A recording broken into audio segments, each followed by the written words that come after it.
जब पशुओं को मिलेगा प्यार और मिल्को मोर पशु आहार तो दूध बहेगा, मुनाफा बढ़ेगा। मिल्को मोर पशु आहार।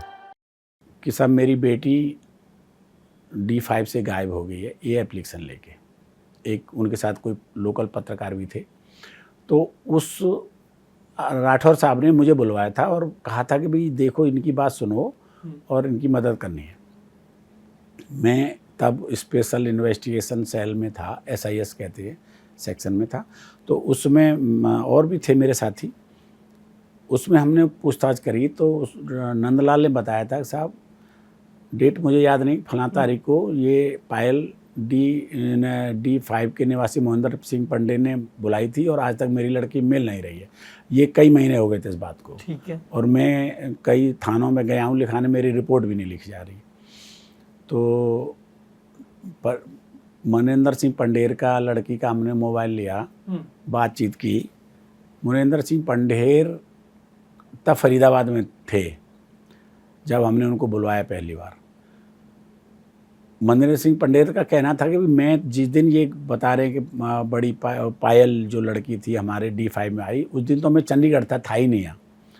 और इस बात को हमने तस्दीक किया तो ये बात सही पाई गई कि मनेंद्र सिंह पंडेर के फादर की शायद उनकी डेथ हुई थी। तो मनेंद्र सिंह पंडेर अपने वहाँ पर एक गाड़ी से गया था, तो गाड़ी यहाँ से दिल्ली से चंडीगढ़ तक की उसने अपनी पर्चियाँ दी थी टोल टैक्स की, और उसके हमने वो भी दिखवाए थे कैमरा विजुअल्स। ये बात सही थी कि वो गाड़ी वहाँ गई थी, लेकिन फिर चंडीगढ़ भी तस्दीक कराया था और उसका लोकेशन भी दिखवाया था मोबाइल का, तो चंडीगढ़ ही था और उसके पिताजी के बीमार थे और तब डेथ हुई थी। अच्छा। तो वो नहीं था, ये बात हमें। फिर हमने मनेंद्र सिंह पंडेर से कहा कि तुम अपने नौकर को बुलाओ, तो सुरेंद्र कोहली को सबसे पहले हमने SSP ऑफिस में, SIS के ऑफिस में बुलवाया था। ठीक है। लेकिन उससे 4-5 घंटे पूछताछ की, वो यही कहता रहा था कि मेरे पास नहीं आई है, मेरे पास आई नहीं है। और पूछताछ में यही पता लगा कि उसकी शादीशुदा है, 2 बच्चे भी हैं। और जब एक उसकी लड़की का फिर हमने कॉल डिटेल निकलवाई पायल की, तो वो लड़की बम्बई में किसी नंबर से बात करती थी, कोई सहानी लड़का था। उसके दिन में 50-100 SMS आना जाना था। 6 महीने के रिकॉर्ड निकलवाया था। तो मैंने SSP साहब से कहा कि साहब इसमें मुकदमा दर्ज करा के इसकी प्रॉपर इन्वेस्टिगेशन की ज़रूरत है, ये लड़की ऐसे पता नहीं लग रही। वो SSP साहब ने आदेश कर दिया सेक्टर 20 के लिए, लेकिन वो मुकदमा लिखा नहीं गया था। जब मुकदमा नहीं लिखा गया तो वो नंदलाल हाई कोर्ट गया, हाई कोर्ट के ऑर्डर से मुकदमा लिखा गया। उस मुकदमे की विवेचना कर रहे थे श्री दिनेश यादव।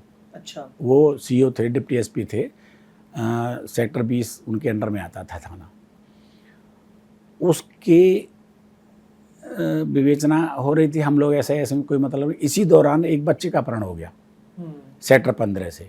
अच्छा। एक अनंत नाम का बच्चा था, बड़ा सनसनीखेज अपहरण हुआ था, दिन में ही हो गया था, सवेरे 9 बजे के लगभग। वो क्या था, वो थोड़ा सा और विस्तार से बताएं। एक बच्चा, एडोब जो कंपनी है इनके CEO थे शायद, उनका बच्चा था छोटा सा, 5-6 साल का होगा। उसको मोटरसाइकिल पे बिठा के उसका अपहरण हो गया था। अब क्योंकि बड़ी कंपनी के CEO थे तो इस शासन तक बात गई और सब लोग वहाँ हुए, तो उस टीम में मुझे राठौर साहब ने लगा लिया था कि भाई ये पहले बच्चा, मैं SIS में था, अपने व्यक्तिगत कारणों से SIS में था। बोले ठीक है तुम इसको, ये बच्चा मिल जाए फिर कर देंगे। मैं ठीक सर। तो वो 2-3 दिन में बच्चा वापस आ गया था। फिरौती जो गई थी वो भी पैसे रिकवर हो गए थे। तो राठौर साहब ने, फिर मैं उनके सामने रिक्वेस्ट की सर मुझे वहीं कर दें, मेरे व्यक्तिगत कुछ समस्या है। तो राठौर साहब ने कहा नहीं, शाम को मीटिंग है, मीटिंग में आओ बंगले पे, फिर देखेंगे। बंगले पे मीटिंग हुई। उस मीटिंग में ज़िले के सभी थाना प्रभारी थे और क्षेत्राधिकारी थे, SP सिटी थे और SP RA भी शायद थे, क्या शायद नहीं थे, पक्का याद नहीं। SP सिटी थे, एसपी सिटी क्योंकि वो हमारे मेरठ में वो भी साथ रहे थे, इसलिए हमारे उनके अच्छे समझ, इसलिए मुझे याद है कि वो थे। मैं अकेला था जो थाने पर नहीं था, बाकी सब थाना प्रभारी थे। अब वहाँ राठौर साहब ने ये प्रस्ताव रखा मीटिंग में कि भाई पुलिस पे ये आरोप लग रहा है कि पैसे वाले का और प्रभावशाली आदमी का बच्चा अपहरण हो गया और पुलिस ने 3 दिन में बरामद किया। ये तो रोज आए दिन लगता भी रहता है। और निठारी से गरीब आदमियों के बच्चे गायब हो गए 15-16, पुलिस उसमें कुछ नहीं कर रही है। तो अब इस पे टीम लगेगी, काम करेगी, बच्चे कौन इसको अपने हाथ में लेगा, उसी की टीम बनाएंगे। तो कोई तैयार हुआ नहीं। जब उन्होंने काफ़ी प्रोत्साहित किया तो मैं खड़ा हो गया, मैं सर मैं करूँगा इसको। तो वो बोले अच्छा, मुझे बहुत अच्छा लगा तुम खड़े हो गए, तुमने ये इनिशिएटिव लिया, चलो एक बार और सोच लो। फिर 15 मिनट बाद फिर बात, 1 घंटे के लगभग मीटिंग हो गई थी, उन्होंने 15 मिनट का ब्रेक दिया, फिर बोले 15 मिनट बाद फिर बात करेंगे। तो जो एक अधिकारी आए, बोले काहे के लिए तुम बिजली का तार पकड़ रहे हो? मैंने कहा सर बिजली का तार कैसे, कि इसमें नुकसान के अलावा कुछ नहीं होना, नुकसान ही होगा, ये बहुत वैसा केस हो रहा, समझ में नहीं आ रही। मैंने सर नेक नीति से काम करेंगे, हो जाएगा नुकसान तो देखी जाएगी। तो बोले ठीक है। फिर वो मेरे साथ एक मेरे कोलीग थे, वो यहाँ थाना प्रभारी थे, उन्होंने थाना छोड़ दिया, बोले मैं भी हम दोनों करेंगे। सुरेंद्र पाल सिंह नाम था उनका, यहीं रह रहे नोएडा में आजकल। अच्छा। तो हमसे पूछा गया कि तुम्हें क्या चाहिए संसाधन। मैंने कहा हमें एक गाड़ी दे दो, 4-5 सिपाही दे दो अच्छे से जो हमारे साथ लगे रहें। वो उन्होंने दे दिया। हम लगे तो फिर पूरे ज़िले ने काम शुरू कर दिया उस पर। हम सोचते थे, हमने बैठ के विचार किया तो लगता था कि ये छोटे छोटे बच्चे कहीं ऐसा तो नहीं है। 2 संभावनाएं दिखती थी कि या तो कोई ऐसा गैंग है जो इनसे भीख मंगवाता है, या कोई ऐसा गैंग है जो बच्चियों से गलत धंधे में धकेलने के लिए ले जा रहा है। 2 बात और कोई, मतलब जो घटना प्रकार मतलब खुली वर्कआउट हुई, ये तो हमारी सोच से ऊपर की बात थी। इन्हीं 2 लाइनों पे हम लोग काम कर रहे थे। श्री अरुण कुमार साहब जॉइंट डायरेक्टर सीबीआई थे, मैं उनके साथ 3-4 बार रहा, यूपी कैडर के थे वो। मैंने उनसे कहा सर, मैंने अखबार में पढ़ा था कि सीबीआई राजस्थान में एक लेडी या एक लेडी और उसकी बेटी की जांच कर रही है।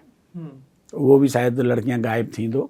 तो मैंने कहा सर आप कर रहे हो, हमें थोड़ी मदद कर दो। बोले आ जाओ। अब उन्हीं के पास गए ऑफिस में, तो उन्होंने हमें काफ़ी डाटा दिलवाया अपने डीआईजी साहब से। हमने उसको भी देखा। उसमें प्रकाश में आया कि साहब एक जात, एक शेड्यूल ट्राइब्स टाइप के लोग हैं, कुछ क्रिमिनल ट्राइब्स, शेड्यूल ट्राइब नहीं क्रिमिनल ट्राइब है, जो आगरा के मतलब जो भारत क्या नाम है राजस्थान और यूपी के बॉर्डर पर रहती है। अच्छा।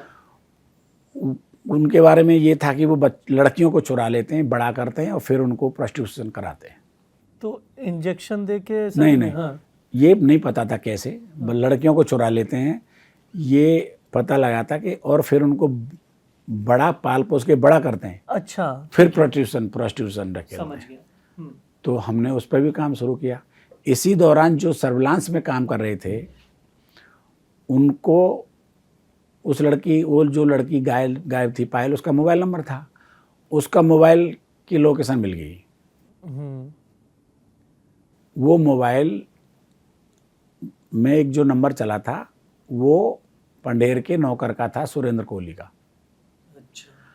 अब ये बात हुई तो हम इधर उधर गए थे ट्राइब्स के बारे में जानकारी करने, यूपी और राजस्थान के बॉर्डर पे। खबर में जल्दी लौटा, हम लोग वापस आए। बहुत हमने दिल्ली के बड़े बड़े रेलवे स्टेशंस और बड़े बड़े चौराहे जहाँ बच्चे भीख मांगते हैं वहाँ पे भी काफ़ी देखा कि कहीं ऐसा तो नहीं ये बच्चे शाम को जाते कहाँ हैं। लेकिन वो सब पूरी कसरत बेकार रही। और जब मिल गया तो फिर पंडेर को बुलाया गया, हम लोग भी आ गए वापस। तब पता लगा कि वो कोहली तो अपने गांव गया है। अच्छा। और गांव उसका अल्मोड़ा में कहीं रिमोट में था, अल्मोड़ा ज़िले में, और वो किसी ने देखा नहीं था। एक कोई मैनेजर था इसका, उसने शायद गांव देखा था, तो उसको बुलाने के लिए पंडेर ने अपनी गाड़ी भेजी, मैनेजर भेजा। ठीक और हम लोगों को लग रहा था कि इतनी जल्दी ऐसा ना हो वहाँ से स्लिप हो जाए। हाँ हाँ हाँ। तब तक बच्चों की कोई नहीं थी पता, सिर्फ वो लड़की की तलाश थी, बच्चों के बारे में कुछ जानकारी नहीं थी। पायल की तलाश में उसको बुलाया गया था। अब जब ये गए तो अल्मोड़ा जाने से पहले चढ़ाई शुरू होती है रामनगर से। और रामनगर में जब ये पहुँचे तो बरसात हो गई, जाड़े का दिन था। वहाँ पुलिस ने रोक दिया कि भाई नहीं, गाड़ी स्लिप हो जाएगी और गाड़ी आगे नहीं जाएगी। वहाँ से फ़ोन किया कि ऐसी बात है। हम लोगों को एक एक घंटा भारी पड़ रहा था और गाड़ी रुक गई। फिर खैर वो दूसरे दिन उसको ले आए। मतलब सुरेंद्र कोहली को पुलिस के सामने पंढेर की सहायता से ही लाया गया। यदि पंढेर इसमें मुलव्विस होता तो भगा देता, अब नेपाल भाग जा, कहीं भाग जा, क्यों पकड़वाता। फिर वो इंट्रोगेशन के लिए हमें दे दिए गए। 2 दिन तो उसने बेकारी कर दिए, मतलब किसी तरह भी वो अपनी बात खोलने को तैयार नहीं था। फिर वो रिक्शे वाला पकड़ा गया जिसके पास वो मोबाइल मिला था। वो मोबाइल रिक्शे वाला आया, ये इसका मोबाइल जिसमें इसका सिम पड़ा था वो मोबाइल एक रिक्शे में छूट गया था। ओके। वो रिक्शे वाले ने क्या किया, अपना मोबाइल डाल दिया उसमें, अपना सिम डाल दिया। वो पकड़ा गया तो उसने बताया कि साहब एक आदमी मेरे रिक्शे में बैठ गया था जिसका मोबाइल वो मैं D5 पे छोड़ के आया हूँ। जब उसका आमने सामना कराया तब इसने सिर्फ पायल के बारे में बताना शुरू किया 2 दिन बाद। और तब तक पंढेर भी हमारे अंडर में था और कोहली भी, दोनों थे। वैसे बैकग्राउंड क्या है दोनों जन का, कुछ इन्वेस्टिगेशन हुआ? तो हाँ, हाँ। ये तो बहुत गरीब घर का है। अच्छा। इसका बहनोई भी यहाँ रहता था, मोहन राम शायद नाम था उसका। वो किसी ब्रिगेडियर के यहाँ काम करता था। तो ये 75 इसकी डेट ऑफ बर्थ है, बता रहा था। और वहाँ से शायद आया था ये 2003-04 के अलावा। अच्छा। तो ब्रिगेडियर के यहाँ काम किया इसने, डॉक्टर ब्रिगेडियर बधावन थे कोई। हाँ। उनके यहाँ काम किया, फिर ये छुट्टी चला गया 1-1.5 महीना के लिए। तो उन्होंने दूसरा नौकर रख लिया। फिर इसने किसी ढाबे पे बर्तन वर्तन धोए, वहाँ से हट के फिर एक कर्नल के यहाँ काम किया इसने। कर्नल गुलाटी थे कोई, हमारी बात उनसे हुई